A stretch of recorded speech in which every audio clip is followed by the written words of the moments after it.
السلام علیکم ورحمت الله وبرکاتہ. دوستانو زمانو امیر خان د تاسو ګورئ زما د یوټیوب چینل.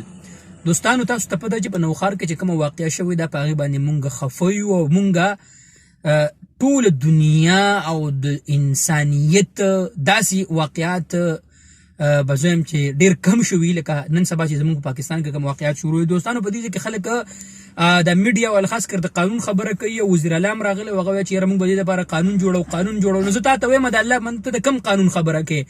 هغه قانون خبره کوي د هغه ناکار عدالتونو خبره کوي چې لکه دغه ظالم چې کوم دی ماشومې سره دا ظلم کړی دله به سبا عدالت ضمانت ورکوي دی بریا کوي. د الله بنده قانون خو الله رب العالمین د نن 1400 کاله مخکې جوړ کړی دی چې چا دا کار وکړو د سنګسار که دی دله داسې عبرتناکه سزا ورکوي چې ټول عالم یې یاد وساتي.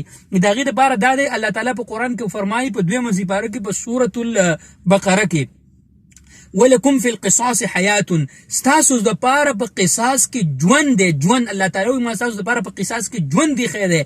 نو دا خو الله تعالی د مخکې قانون خو جوړ دی خو عمل به پرې څوک کوي؟ که تاسو د قرآن او د اسلام په قانون باندې عمل وکړو نو بیا خو هلته ستاسو نیکونه خفه کېږي.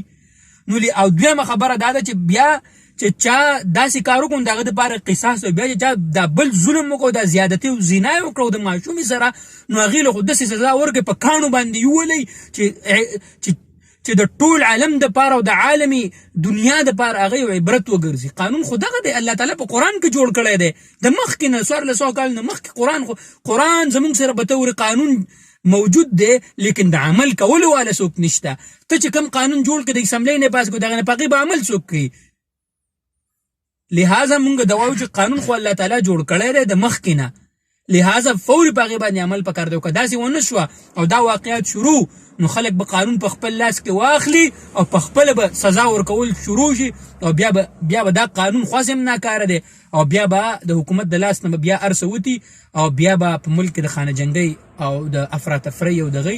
لهذا حکومتي واکدارانو له پکار ده چې فوري طور په دې باندې د اسلامي شقونه چې کم دي هغه د نافظ کړی شي او دا لواحقین چې دي کم دي هغې د الله رب العالمین په دربار کې موږ سوال کوو چې الله تعالی هغو ته صبر جمیل ورکړي او دا لویه صدمه ده الله تعالی دې هغو ته د برداشت کولو توفیق ورکړي.